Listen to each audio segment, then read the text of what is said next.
வணக்கம். சும்மா யோசிச்சு பாருங்களேன். ஒரு குட்டி தூசிக்கோ இந்த பிரம்மாண்டமான பிரபஞ்சத்துக்கோ என்ன சம்பந்தம் இருக்க முடியும்? ஆச்சரியமா இருக்குல்ல? இன்னைக்கு நம்ம சின்ன சின்ன விஷயங்களுக்குள்ள எப்படி ஒரு பெரிய பிரபஞ்சத்தையே பாக்குறதுன்னு ஒரு ஆழமான விஷயத்தை தான் அலசி ஆராய போறோம். கொஞ்சம் யோசிச்சு சொல்லுங்க. கடைசியா எப்போ நீங்க ஒரு எறும்பு வரிசையா போறதையோ, இல்ல ஒரு இலையில இருக்கிற அந்த சின்ன நரம்புகளையோ, இல்ல ஒரு தண்ணி துளியையோ நிஜமாவே உத்து கவனிச்சிருக்கீங்க?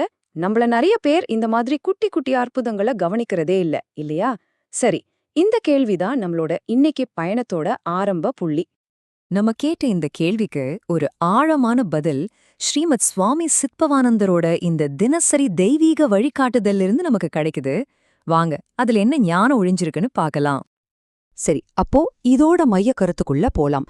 இந்த வழிகாட்டலோட முதல் ரொம்ப ரொம்ப முக்கியமான கொள்கையே இதுதான். இந்த உலகத்துல அற்பமானதுன்னு எதுவுமே கிடையாது. அற்பம்னு சொன்னாலே பெருசா மதிப்பில்லாத, முக்கியமில்லாத பொருள்னு தானே நம்ம நினைப்போம்.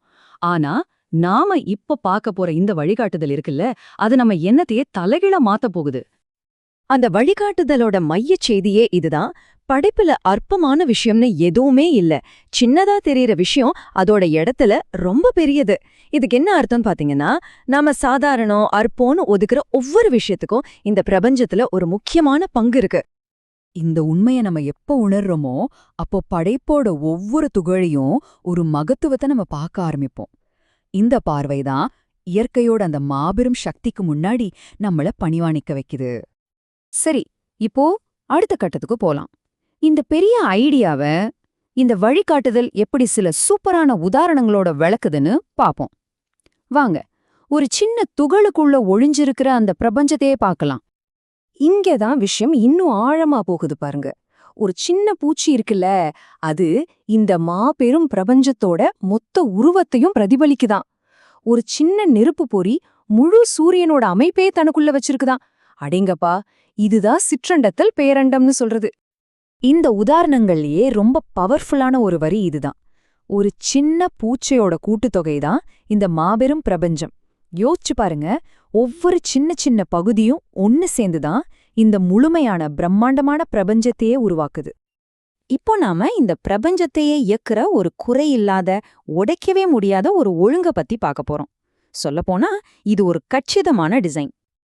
இந்த குறிப்பிலிருந்து ஒரு பவர்ஃபுல்லான வரியோட பாதிய பார்க்கலாம். கேட்டா ஒரு மாதிரி பதட்டமா இருக்குல்ல? ஒருவேளை ஒரே ஒரு சின்ன அணு அதோட பாதையிலிருந்து விலகிட்டா என்னாகும்? அதுக்கான விளைவுதான் நம்மள ஆச்சரியப்பட வைக்குது. ஒரே ஒரு அணு தப்பானா கூட முழு பிரபஞ்சமே நிலை குலைஞ்சு போயிடுமாம். இதிலிருந்து என்ன தெரியுது? எல்லாமே எவ்வளவு ஆழமா ஒன்னோடு ஒன்னு பிணைஞ்சிருக்குன்னு பாருங்க. ஆனா அடுத்த வரிய நம்மள அப்படியே ஆச்சரியப்பட வைக்குது. பிரபஞ்சத்துல எதுவுமே தப்பு பண்றது இல்லையாம். இயற்கையோட இந்த கச்சிதமான குறையில்லாத ஒழுங்கு நினைச்சு பார்த்தா எவ்ளோ பிரமிப்பா இருக்கு. சரி, பிரபஞ்சத்தோட அந்த ஒழுங்கை பத்தி பார்த்தோம். இப்போ நம்ம கவனத்தை மனிதர்களான நம்ம பக்கம் திருப்புவோம். இந்த பிரம்மாண்டமான அமைப்புல நம்மளோட பங்கு என்ன? ஒரு பக்கம் தப்பே செய்யாத அணு, இன்னொரு பக்கம் சில சமயங்கள்ல தப்பு செய்யற நாம. இதுக்கு நடுவுல ஒரு பெரிய இடைவெளி இருக்குல்ல? இயற்கை இவ்ளோ கச்சிதமா இயங்கும்போது நாம எப்படி இருக்கணும்? இதுக்கு பதில் ஒரு வழிகாட்டுதலா வருது. மனிதன் தனக்குள்ள தெய்வீக மகத்துவத்தை பிரதிபலிக்கணும்னு நினைச்சா அவன் தப்பான வழியில போகக்கூடாது. இது ஒரு கட்டளை மாதிரி இல்ல, நமக்குள்ளேயே இருக்கிற அந்த பிரம்மாண்டத்தை வெளிக்கொண்டு வர்றதுக்கான ஒரு வாய்ப்பு. இயற்கையோட அந்த ஒழுங்கோடு நாம ஒன்றி வாழும்போது அந்த மகத்துவத்தை நமக்குள்ளேயும் உணர முடியும். சரி, கடைசியா இந்த அற்புதமான கண்ணோட்டத்தை நம்மளோட அன்றாட வாழ்க்கையில எப்படி ஒரு பகுதியா மாத்துறதுன்னு பார்க்கலாம். இந்த மொத்த விளக்கமோ தாயுமானவரோட ஒரு அற்புதமான பிரார்த்தனையோட முடியுது. இது வெறும் ஒரு இறுதி எண்ணம் மட்டும் இல்ல, நாம ஒவ்வொருத்தரும் மனசுல வச்சுக்க வேண்டிய ஒரு மந்திரம்னே சொல்லலாம். சின்ன சின்ன விஷயத்திலையும் அந்த மகத்துவத்தை பார்க்கற பார்வை நமக்கு வேணும். அதனால இந்த கேள்வி உங்ககிட்ட தான். இந்த புதிய பார்வைய உங்களோட உலகத்துக்கு எடுத்துட்டு போங்க. சொல்லுங்க, இன்னைக்கு உங்க வாழ்க்கையில எந்த சின்ன விஷயத்துல அந்த பெரிய மகத்துவத்தை நீங்க பார்க்க போறீங்க?